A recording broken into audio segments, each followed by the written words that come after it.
The Montana House of Representatives is expected to vote to censure or expel a transgender lawmaker over an alleged breach of decorum. Protests broke out in the State House yesterday after Republican leaders refused to let Representative Zooey Zephyr speak on the floor for a second straight week. Now, Zephyr has not been recognized by the House Speaker since she talked about a bill that would ban gender-affirming care for transgender youth. Take a listen.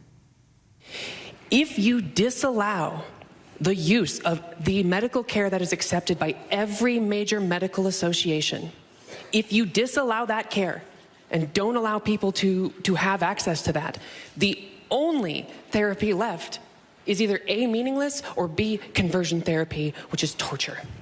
If you vote yes on this bill and yes on these amendments, I hope the next time there's an invocation, when you bow your heads in prayer, you see the blood on your hands. Now, Republican lawmakers now say that Zephyr's language there was violent, unwarranted, and breached decorum by implying they would see blood on their hands. The vote comes just weeks after two state lawmakers ousted from the Tennessee House over a gun reform protest were reinstated.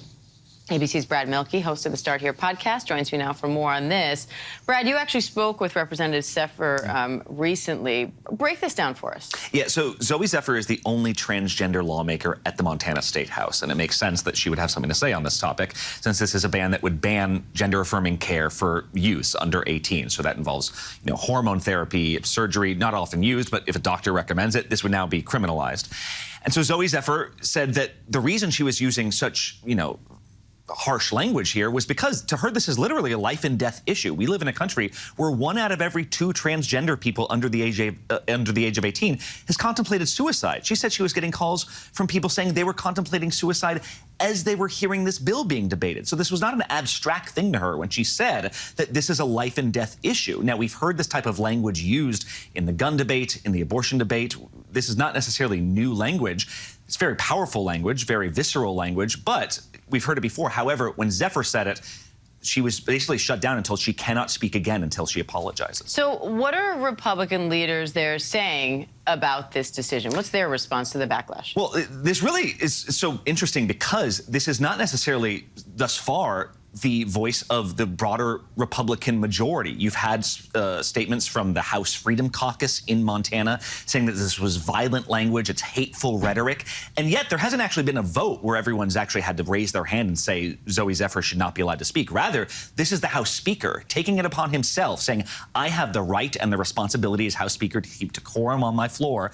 And so he made the decision, he made the call to not let Zooey Zephyr speak. She's been silenced now for more than a week, and it looks like that later today, there's going to be a proceeding to see whether or not she should, to see what the punishment should be for her. She thinks she could be censured or even kicked out of the House. Now, the House Speaker has said she can speak as soon as she apologizes. What's Zephyr's response to that? Yeah, she told me that, she spoke with clarity. She said she chose her words very carefully. This was not an accidental sort of breach, that this is what she wanted to say, and she says she's not backing down from that. Now, Zephyr says both here and with the so-called Tennessee 3 that this is about marginalized people being silenced by those in power who don't want to be held accountable. I'm paraphrasing there, but that's pretty close to the direct quote.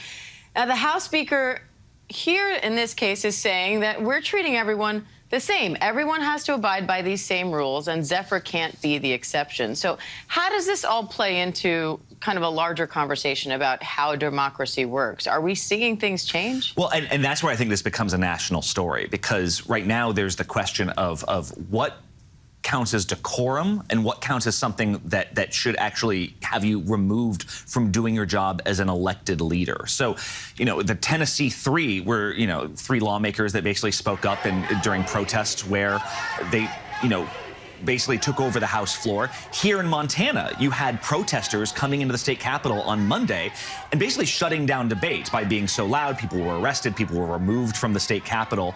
And so that is where this gets really interesting now, because the Montana legislature they had to basically postpone their proceedings yesterday. Now today, one of the biggest things on the floor during a busy legislative season is to see whether Zooey Zephyr should be even allowed to have her voice. All right, interesting case. Brad Mielke, thank you.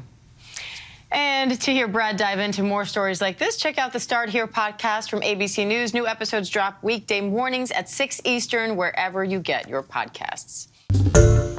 Hi, everyone. George Stephanopoulos here. Thanks for checking out the ABC News YouTube channel. If you'd like to get more videos, show highlights, and watch live event coverage, click on the right over here to subscribe to our channel. And don't forget to download the ABC News app for breaking news alerts. Thanks for watching.